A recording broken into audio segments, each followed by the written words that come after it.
Welcome back to the NMR Challenges series. In the previous video, I provided this NMR challenge for you, and today we are going to explain the solution step by step.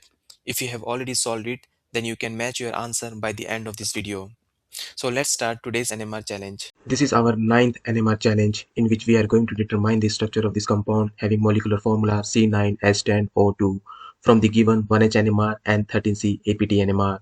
And this challenge is also very interesting. So while determining the structure of this organic compound, we are going to follow all those steps which we learned in the last videos. So first we will calculate the index of hydrogen deficiency, then we will look 1H NMR, and after that we will look 13C APT NMR. Before solving this problem, we are going to revise all those steps which we are learning since beginning, and we will revise chemical shift value for 1H NMR and 13C carbon NMR as well. This is very important to keep revising because this practice will make you perfect. And here are those steps. So first step is calculating the index of hydrogen deficiency, which is also known as degree of unsaturation, and this is the formula. So this formula is 2 multiplied by number of carbon atoms plus 2 plus number of nitrogen atoms minus number of hydrogen atoms minus number of halogen atoms divided by 2. So the value gives number of pi bonds or rings, or it could be both. If this value is equal to 5 or greater than 5, then we can blindly say that it has one benzene ring, and this benzene ring will correspond to the 4 value because it has 3 pi bonds plus 1 ring. Then we will see 1H NMR, and as we said that number of signals is equal to the how many types of protons are there. Splitting patterns will give us information about the number of neighboring protons or substitution pattern on the benzene ring. So here is the splitting pattern formula, n plus 1, where n is equal to the number of adjacent protons which are equivalent. And for determining the substitution pattern on the benzene ring, we should also know the J coupling value. So we will learn when we will have those kind of problem. And 1H NMR chemical shift values is also very important to understand shielding and deshielding of the protons. As I told you, primary carbons, hydrogens coming in the shielded region from 1 ppm to 1.2 ppm. Secondary carbon hydrogens are slightly deshielded as compared to the primary, and tertiary hydrogens are slightly more deshielded from 1.4 ppm to 1.9 ppm. And we also learned that when methyl is attached to the ketone, then it comes from 2 ppm to 2.6 ppm, and it is quite similar value for methyl attached to the benzene ring, such as in toluene. So it is also coming in the same region. Acetylene protons is slightly deshielded as compared to the methyl attached to the aromatic rings. It comes from 2.5 to 3 ppm. This is very interesting value. When oxygen attached to the carbon, then hydrogens are coming around 3.5 to 4.5 ppm more often, and it could be higher also, but usually you will see in this range. And when it is attached to the nitrogen, then it can come from 3 to 4 ppm. We also learned that hydroxy and amines protons are acidic, therefore they can undergo exchange from one molecule to another molecule, therefore their values are not fixed, and it is coming from 1 to 5 ppm. The aromatic protons comes from 6 ppm to 8.5 ppm, sometimes overlap with the alkene protons. This depends on the nature of the alkenes. Aldehyde protons comes from 9.5 ppm to 10.5 ppm, but carboxylic protons always comes after 10 ppm to 13 ppm, and it is slightly broader signal. So we should remember these values because it is very important to determine the structure of the compounds. Then the third step is 13C APT NMR. So we will look 13C APT NMR, and we know that this NMR gives all kind of carbon signal, but in 13C depth NMR we don't see signal for quaternary carbon, the carbon which doesn't have any hydrogen. It also tells us how many types of carbons are present in a molecule. And we also learned that methane and methyl peaks are 180 degree opposite to quaternary carbon and methylene carbon.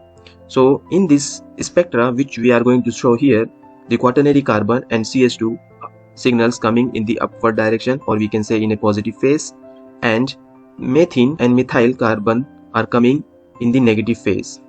But remember that when you are solving in MNOVA or any other software, then you can change it. You can change this phase by yourself, and then it could be opposite. But here the NMR which we are looking, in that case we are following this pattern because those NMRs are presented in this way. It is also important to remember some of the chemical shift values for carbon. So here are some chemical shift value for the carbon. When it is primary, So it is coming up to 35 ppm. When it is secondary, it is slightly deshielded. Tertiary is coming maximum 55 ppm.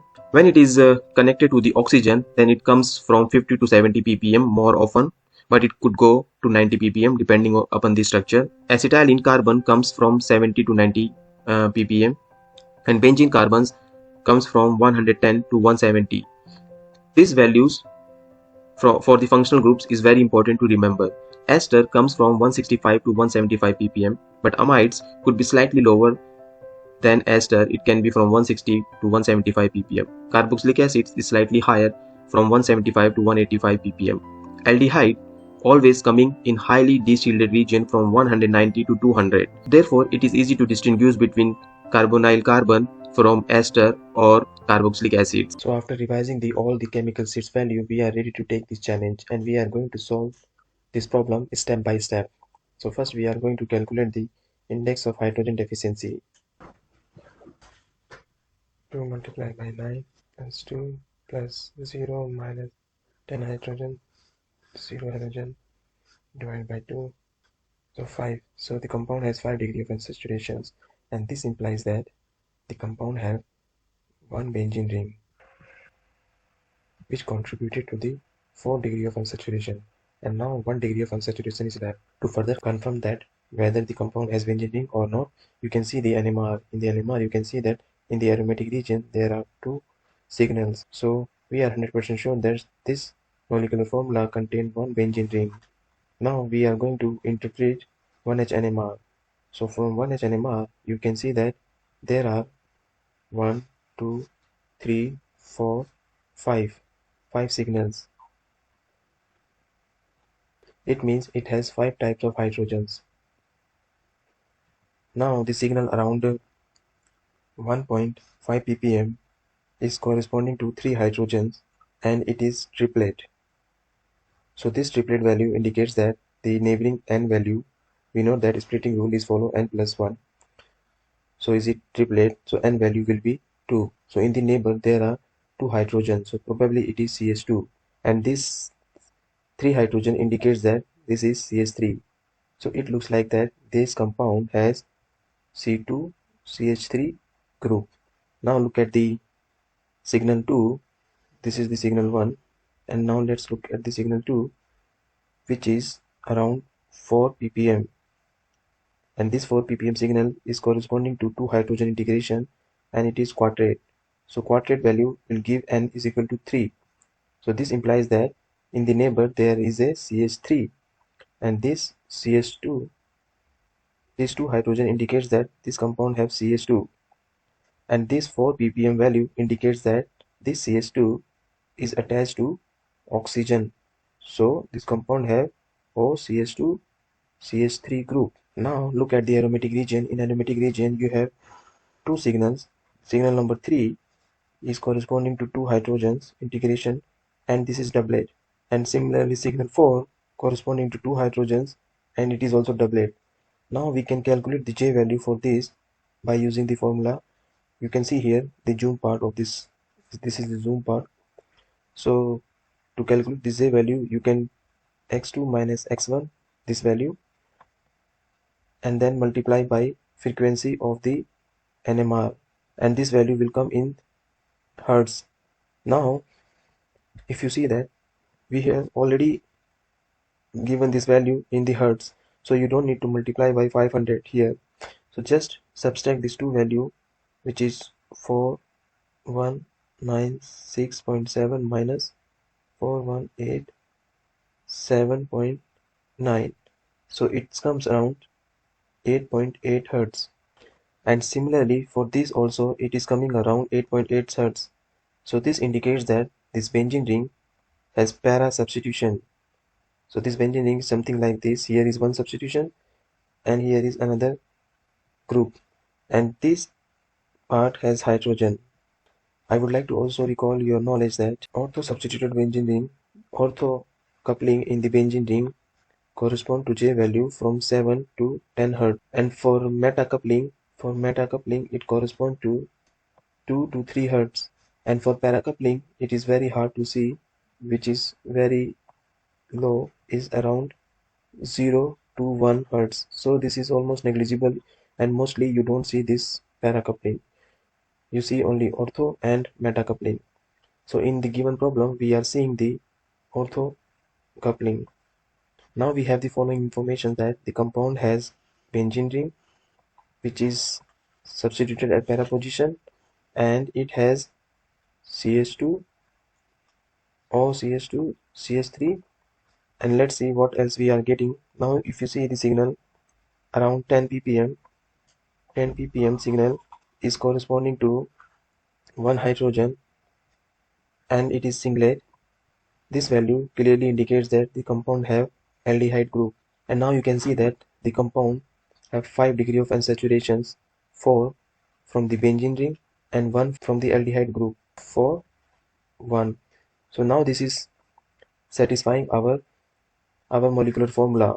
So now we have following information. Let's say this is A, B, and third is aldehyde. From the 1H NMR, we managed to solve the given problem. So probably this compound have this structure. Okay, to further validate our structure, let's look 13C APT NMR.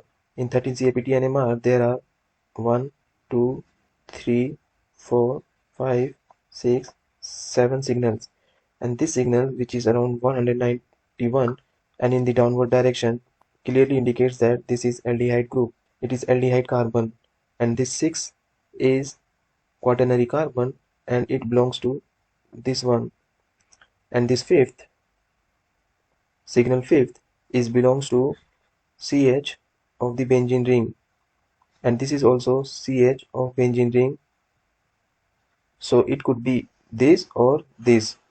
Exactly we can't say, but we can predict that it could be 5. This could be the 5 because it is close to aldehyde, so it is making it deshielded, and this could be 3, and this 4 signal is belongs to this quaternary carbon. And now if you look 64, 64 is belongs to this CH2, so this is belongs to CH2 because it is attached to the oxygen, and 14 ppm, this is belongs to methyl. So unequivocally we can say that this is the correct structure of the given problem. I hope you like this problem. Now here is the another problem for you. If you see that this compound have the same molecular formula as this one, but the NMR is different.